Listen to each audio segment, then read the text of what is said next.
America కళ చెదిరిపోయిందా?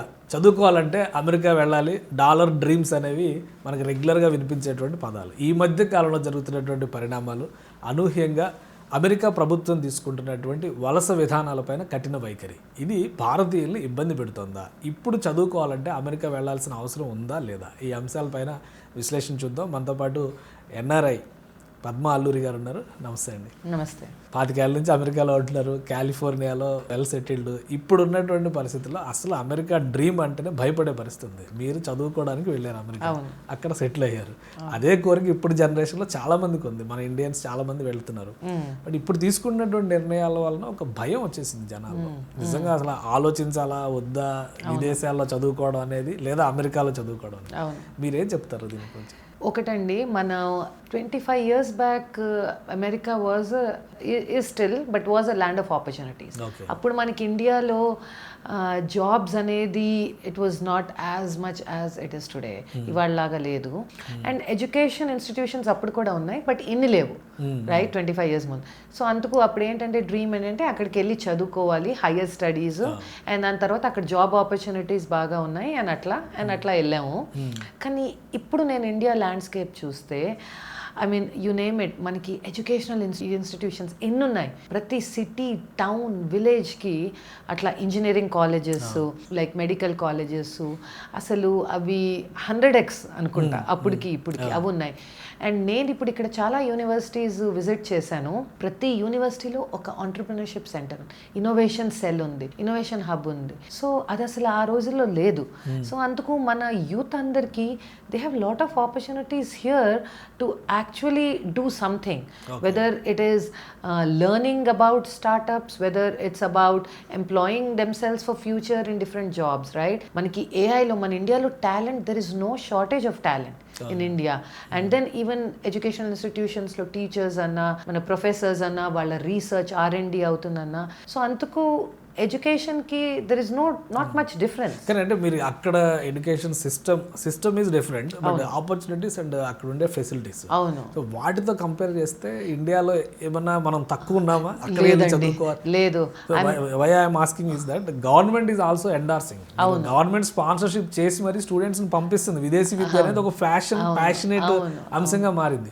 So అక్కడ ఎక్కువ ఆపర్చునిటీస్ ఉన్నాయి, లేదా అక్కడ ఇంకా ఎక్కువ అడ్వాన్స్డ్ ఫెసిలిటీస్ ఉన్నాయా? ఎందుకు మనం అక్కడికి? అవును, అంటే ఒకటండి, మనకి కొన్ని ఏరియాస్లో లైక్ ఇప్పుడు క్యాన్సర్ రీసెర్చ్ కూడా ఇండియాలో చాలా ఇన్స్టిట్యూషన్స్, హాస్పిటల్స్లో like it is at the cutting edge.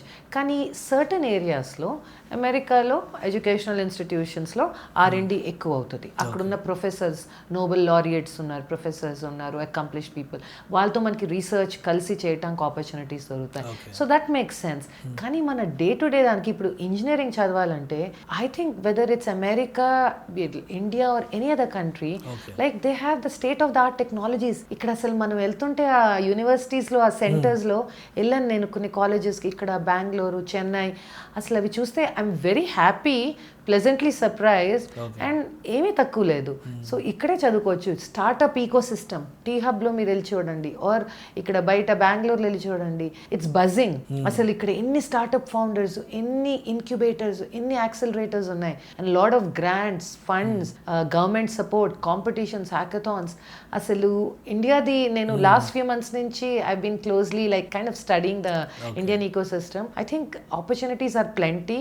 And Jay గారి దగ్గర నుంచి మీరు వినే ఉంటారు that education has become like overrated. ఇంకో ఫ్యూ ఇయర్స్ లో ఈ కాలేజెస్, ఇన్స్టిట్యూషన్స్ ఉంటాయి, but they all are going to change how they deliver that kind of learning, more practical learning, experiential learning, right? That is the one that is going to be prevalent. అక్కడ ఉన్న Indians కి, Indian origin people కి ఏమైనా ఇబ్బందులు ఉన్నాయా? రోజుకి ఒక వార్త వస్తుంది, భయపడిపోతున్నారు. మొన్న కూడా H1B రాత్రి డెసిషన్ తీసుకున్నారు. అవును అవును. ఏంటి అసలు? అంటే కొంచెం కరెంట్ గవర్నమెంట్ ఎలా ఉందంటే అక్కడ యుఎస్లో మనకి ఇట్లాంటి ఝట్కాలు తగులుతూ ఉన్నాయి, ప్రిపేర్ అయి ఉండాలి. H1లే కాదు, టారిఫ్స్ చాలా చూసుంటారు చాలా ఏరియాస్లో. కానీ నాకేమనిపిస్తుంది అంటే ఇప్పుడు స్టూడెంట్స్కి కూడా, ఫర్ ఎగ్జాంపుల్ ఇప్పుడు అందరూ చాలాసార్లు 4 సార్లు ఆలోచిస్తున్నారు, మనం అక్కడ యుఎస్ఎల్ చదువుకోవటం అవసరం అంత ఖర్చు పెట్టుకుని, బికాస్ దాని తర్వాత H1 ఇవన్నీ ప్రాబ్లము. ఒకటి నేను అనుకుంటాను ఇవన్నీ కొంచెం టెంపరీ ఇష్యూస్ అనుకుంటాను, లైక్ 1-2 years ఇది ఉండొచ్చు. బట్ అఫ్ కోర్స్ స్ట్రెస్ఫుల్, ఎందుకంటే మనుషులు వాళ్ళు డెసిషన్స్ తీసుకోవాలి చదువుకోవాలంటే. కానీ నాకు అనిపిస్తుంది మన ఇండియాలో కూడా ఎడ్యుకేషన్ ఏం తక్కువ లేదండి, జాబ్స్ ఏం తక్కువ లేవు. ఇప్పుడు రైట్ నౌ యూఎస్లో మార్కెట్ ఇంత స్లో ఉంది because right now I'm part of ఐఫిన్ global అని ఒక consulting company and I just join that after my sabbatical. మీరే ఇంకా ఎక్కువ క్లియర్ గా చెప్పాలి అంటే కన్సల్టింగ్ కంపెనీ కరెక్ట్ ఎగ్జాక్ట్లీ ఇప్పుడు గతంలో హైరింగ్ కి ఇప్పుడున్న హైరింగ్ కి ఇప్పుడు ఫైరింగ్ ఎక్కువ ఉంది. అవును, that's what I'm seeing. So I just recently join them and వాళ్ళు ఏంటంటే they are a global work force solution company and they are looking at business transformations using new kind of human talent and different ecosystems. So వాళ్ళకి ఇప్పుడు మా కంపెనీకి ఇండియాలో చాలా clients ఉన్నారు, యుఎస్లో ఉన్నారు, యూరోప్లో ఉన్నారు. యుఎస్లో like market is super slow, బాగా డల్గా ఉంది, లే ఆఫ్స్ ఇన్ అవుతున్నాయి, మీరు చదువుతూ ఉంటున్నారేమో పేపర్లో, రైట్? మైక్రోసాఫ్ట్, అమెజాన్ ఇవన్నీ. బట్ మనకి ఇండియాలో చూస్తుంటే హైరింగ్ నాకు దానికన్నా ఒక 5x కనిపిస్తుంది. జస్ట్ మా కన్సల్టింగ్ కంపెనీలో ఇండియాలో positions, all the corporates, Deloittes, Ernst and Youngs వాళ్ళందరూ మా క్లయింట్స్.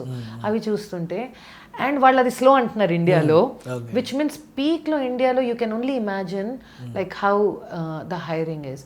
సో అందుకు మన సేమ్ ఇంజనీర్స్ అక్కడ వెళ్ళినా ఇక్కడున్నా ఐ థింక్ జాబ్స్ది అసలు ప్రాబ్లమే లేదనిపిస్తుంది. If you are reasonably well qualified, right? Not just IITians, even if you are reasonably well qualified, you know what you are doing, you can find a job anyway. ఇక్కడ opportunities అన్నారు కాబట్టి మీరు ఓవరాల్గా చూస్తే ఇక్కడ ఇప్పుడు కొత్తగా ఈ డేటా సెంటర్స్ కానీ, ఏఐ రివల్యూషన్ కానీ, క్వాంటమ్ గురించి ఏపీలో పదే quantum valley, Amaravati quantum valley అంటే నిజంగా ఇవి ఫ్యూచరిస్టిక్ ఆప్షన్స్, ఆపర్చునిటీస్ కింద మనం కన్సిడర్ చేయొచ్చు. డెఫినెట్గా, because AI already is showing us, right? అది ఆల్రెడీ స్టార్ట్ అయిపోయింది ఆ రెవల్యూషన్. మనకి ఇండియాలో కూడా it has picked up so much and AI automation ఆ space like everyone is running towards that and that's the right way to go. అందుకే ఈ jobs ఉండవు. సో ఎవ్రీ వన్ హ్యాస్ చాలా జాబ్స్ పోతాయి భయం వచ్చేస్తుంది. పోతాయి కాదు, ఐ థింక్ పోతాయి అనేది ఒక misconception. They will be retooled, right? Every one has to upskill themselves, right? Because they will be different kind of job. అమెరికాలో ఉన్న వాళ్ళకైనా ఆంధ్రాలో ఉన్న వాళ్ళకైనా ఒకటే సేమ్ అంతే, ఏమీ లేదు. అక్కడ కూడా అంతే, సేమ్ థింగ్. ఆటోమేషన్ వచ్చేసి so every one has to understand how AI is going to transform and then it will be more an aid, it will be an assistant to all of us who are performing our current jobs as long as we are open to adapting to that, right? We have to adopt those new techniques, new technologies. అలాని మనం అందరూ వెళ్ళి ఏం programming నేర్చేసుకోక్కర్లేదు, కానీ AI వాడటం నేర్చుకోవటం కూడా ఒక పెద్ద స్కిల్, విద్య. సో అది కూడా తెలియాలి, రైట్? అండ్ డిఫరెంట్ ఫీల్డ్స్లో. సో మీ అభిప్రాయం ఏంటి? ఇప్పుడు అమరావతిలో జరుగుతున్న యాక్టివిటీస్ కానీ, గూగుల్ డేటా సెంటర్స్ వచ్చేస్తున్నాయి వైజాగ్, టెక్నాలజీ హబ్గా ఆల్రెడీ తెలంగాణలో హైదరాబాద్లో అయితే ఆల్రెడీ డేటా సెంటర్స్ ఆపరేషనల్గా ఉన్నాయి. ఇప్పుడు అమెజాన్ ఇన్వెస్ట్మెంట్స్ పెద్ద ఎత్తున పెట్టబోతుంది, మైక్రోసాఫ్ట్ 1,50,000 కోట్లు అంటున్నారు. సో ఎలా ఉండొచ్చు అంటారు? సో మీ క్వశ్చన్ మీరే ఆన్సర్ ఇచ్చేసారు. So obviously India is booming, growing and there will be many more opportunities and jobs for everyone there. బయట దేశాల వాళ్ళు కూడా ఇండియా వచ్చి వర్క్ చేస్తారు. yes absolutely. అవును, నేను రీసెంట్ గా వైజాగ్ విజిట్ చేశాను and I think since that data center announcement అసలు ఆ ట్రాన్స్ఫర్మేషన్ చూస్తే like I visited Vizag few years back, అసలు అమేజింగ్. ఇప్పుడు అక్కడికి వెళ్ళి ఒక బీచ్ కూడా ఉంది, మంచిగా lot of people would want to go and work there now. Very peaceful, traffic headache లేదు. అఫ్ కోర్స్ అది పెరిగిపోవచ్చు తర్వాత, but I think job opportunities will get better and better and India is booming. Next 5 years మన ఇండియాలో మనం IT స్పేస్లో, AI స్పేస్లో, you name it, మనం చూసే growth I think will not be there anywhere. So మీరేమి సజెషన్ ఇస్తారు Indians అమెరికాలో ఉన్నవాళ్ళు కానీ, అమెరికా వెళ్ళాలనుకునే ఇండియన్స్ గురించి? అంటే నేను ఎవరిని వెళ్ళొద్దు ఆర్ అక్కడి నుంచి వచ్చేయండి అని అట్లా చెప్పను, బికాస్ దట్స్ నాట్ ఫేర్. అందరి personal decisions. But all I can say is that wherever you are you will be fine, right? మీరు ఎక్కడున్నా సరే మనం ఎంత బాగా ఆపర్చునిటీస్ యూస్ చేసుకుంటామో, ఎంత బాగా we can keep up with the technologies, skill sets, right? And the ecosystem around us, that's how good we will be. Okay, right. Thank you madam. Thank you. ఇది రాబోయే రోజుల్లో ఖచ్చితంగా ఇండియానే haven for jobs అవుతుంది. ఆపర్చునిటీస్కి India విదేశాలకు కూడా అవకాశాలు ఇచ్చే chances ఉంటాయని చెప్పని పద్మ గారు విశ్లేషిస్తున్నారు. ఇక అమెరికాలో ఉన్న ఇండియన్స్ కానీ, ఇండియా నుంచి అమెరికా వెళ్ళాలనుకున్న వాళ్ళు కానీ ఎలాంటి ఆందోళన పడాల్సిన అవసరం లేదు. మీ స్కిల్స్ ప్రాపర్గా ఉంటే కనుక, టెక్నాలజీకి తగ్గట్టుగా అప్గ్రేడ్ అయి ఉంటే ఖచ్చితంగా ఆపర్చునిటీస్ ఎప్పటికీ ఉంటాయని చెప్తున్నారు. ఇది స్పెషల్ డిస్కషన్. Keep watching.